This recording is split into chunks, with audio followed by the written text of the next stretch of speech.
Are you a small business owner drowning in numbers and receipts?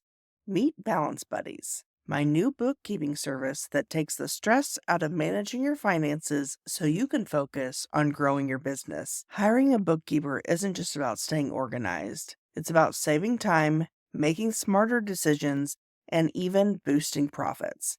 And now I'm here to help small business owners like you take control of your books with ease. To get you started, grab my free guide, 10 Bookkeeping Mistakes Small Businesses Make and How to Avoid Them. Download it now at balancebuddies.pro/guide. And let's keep your books and your business balanced. Welcome to the Frugalpreneur podcast.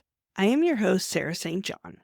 This episode is what I refer to as a showcase episode where I feature a bootstrapped entrepreneur and they briefly share their tips, tricks, tactics, techniques, and tools that help them bootstrap their business and the successes and failures along the way. My hope is that each of these showcase episodes will provide at least one valuable takeaway that you could implement right away in your own bootstrap business journey. Now on to the episode. Howdy, my name is Ben, and I am the owner of IE Health. And it started quite a long time ago where I got really into fitness. I really loved the environment and ultimately the pursuit of success or self-improvement. And so I started powerlifting and I was kind of just forced into the sport, not really knowing it was really an option, but I had a good coach who helped me along the way. And then I was able to be successful pretty early on. And I was able to represent Team USA multiple times around the world and got to travel the country competing for the teams. Loved my experience. And so ultimately it led me into doing research during my undergraduate research. And I did my research in Dr. Crowder's lab at Texas A&M University, which is one of the most well-known for creatine research. And so I started my interest in supplements before then, but really got into it, the nitty gritty then. And then ultimately created my own supplement a couple of years after that, after I got graduated, after I got my master's. And I continued to formulate, work on new designs, and then finally operate in the meantime as a personal trainer to high-end clientele. And then finally came up with the product, All the Power, and we should be releasing that here very shortly. I was very lucky early on where my business is it's intellectual property, right? And so a lot of it is just what can I think about? How can I create a formula that's ultimately going to be beneficial for many people? And so I ended up spending a lot of time reading about research about which supplements are best, what is new coming up in the world, and how do I formulate those things in order to put them into a supplement that is beneficial for many people. And also find something that I really liked myself because I would try supplements. I just didn't like the way they made me feel. Just made me feel nauseous, kind of gross, and I hated it.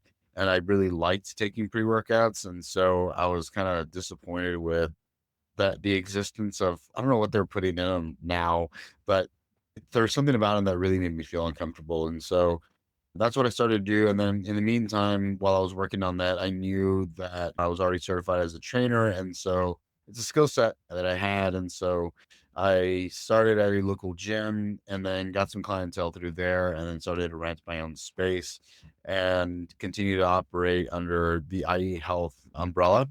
And it was an amazing experience. And so it's been hard along the way as well, but I use those finances to continue to market myself inside the space. It definitely is tough bootstrapping the business. At the same time, it's also really makes you think strategically, which I really enjoy as well. And so that's kind of what I do. Learning when the right time is to either hire on new people or go through the right process of bringing on new people into the business. So the goal was to, continue to work on the business and not in the business. Very early on, you're kind of, you're wearing a lot of hats as an entrepreneur. And so I ended up hiring out, several different people and realizing that people aren't going to do exactly what you want them to do at times. And you can put a lot of money towards, business coaches and agencies and help. And sometimes it's just not the right fit. And so I definitely shelled out quite a bit of money to realize one, maybe we hired too early. And then two, maybe we hired incorrectly. And remembering that, yes, we want to work on the business, not in the business, but being able to do that sometimes very early on, you're going to be able to work on the business better than most people because you know your business better than most people, or you should. So I definitely think that sometimes I hired out too early. Biggest success is starting, man. I mean, nobody ever starts. Very, very small population of people attempt to own their own business, and it is not an easy feat, but we're coming along and we still exist. And a lot of companies aren't profitable, and we can say that we are. And so we're doing a lot of really good things. Best tips that I have are definitely to keep a very well recorded spreadsheet of your balance sheet. So balance sheet, income statement, these kind of things that are perceived to be for a high-end corporate, maybe businesses, you are that, right? Like don't diminish what you are coming to market with. And so do all the right things, the small things now, put in the work today to create a good spreadsheet. Maybe use ChatGPT. They can communicate with what's going on inside of your purchases and automatically record those for you. Use the tools that are around you that are either cheap or free, and then you can always use Fiverr for cheap work. And that's always a good option as well. But leaning into what you do know, don't pay out too early. Start to look in the future for what you want for the business. Make sure you're branding correctly. Look at your target audience and make sure you really understand who they are so that whenever you are doing your marketing, you can find the right people. It reaches the right individuals that are more likely to purchase from you so that your dollar goes farther. And always follow up. Always follow up. People don't show up to meetings. People don't follow up to calls. Make sure you're available and make sure that you're the individual that they are going to be looking for to solve, to find the solution or to be the solution. Thank you for having us on. We appreciate the time. Make sure you go to iehealth.co and you can book an appointment with us to go over your health and fitness. And then you can also get your supplement there. And then go check out the podcast, Ben Thinking. You can pretty much anywhere you want to find it. So we appreciate you having us on, and make sure you go check out iehealth.co and Ben Thinking. Cheers. I hope you enjoyed that episode and were able to take away a valuable nugget of information that you can implement right away in your own business. If you feel your story would be valuable for the listeners of this show, please visit frugal.show/guest. Are you a small business owner drowning in numbers and receipts?